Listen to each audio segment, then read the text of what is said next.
నిజంగా ఆ రోజు చాలా దురదృష్టకరం అధ్యక్ష.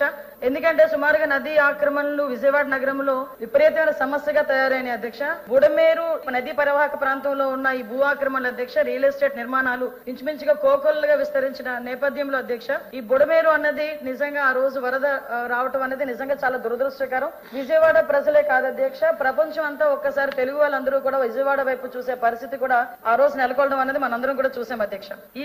ఇది సుమారుగా 2005లో వచ్చిన భారీ వరదలు విజయవాడ ముంచెత్తిన తర్వాత అధ్యక్ష సుమారుగా ఆ సమయంలో బుడమేరు డైవర్షన్ ఛానల్ సామర్థ్యాన్ని 35,000 క్యూసెక్లు పెంచేందుకు 464 కోట్లతో పనులు ప్రారంభించారు అధ్యక్ష. 80% మాత్రమే పనులు పూర్తయ్యాయి. మిగతా 20% పనులు కూడా పూర్తవలేదు అధ్యక్ష. దాన్ని గత ప్రభుత్వం అలాగే వదిలేసింది. ఇప్పుడు అధ్యక్ష ఈ బుడమేరు వరదలు వచ్చిన తర్వాత గౌరవ ముఖ్యమంత్రి గారు సుమారుగా 11 రోజుల పాటు మళ్ళా తిరిగి విజయవాడ ప్రజలు రోజువారీ సాధారణ జీవనంలోకి వచ్చేటంత వరకు కూడా కలెక్టరేట్ లో బస ఏర్పాటు చేసుకుని బస్సులో బస ఉండి సుమారు అడ్మినిస్ట్రేషన్ అంతా కూడా అక్కడి నుంచే నడిపించిన పరిస్థితులు కూడా చూసాం అధ్యక్ష. అర్ధరాత్రి అపరాత్రి అన్నది లేకుండా ప్రజలకి ఆహారం అందుతుందా, నీళ్లు అందుతున్నాయా, పాలు అందుతున్నాయా, బిస్కెట్లు అందుతున్నాయా, రొట్టెలు అందుతున్నాయా, ప్రతి ఒక్క చిన్న మైన్యూర్ ఇష్యూ అధ్యక్ష. కానీ అగ్గిపెట్టెలు కొవ్వొత్తులు కూడా లేని సమయంలో అవి కూడా సరఫరా చేయాలని ఒక ఆలోచన వచ్చిందంటే దానికి మన అందరం కూడా గర్వపడాలి అధ్యక్ష.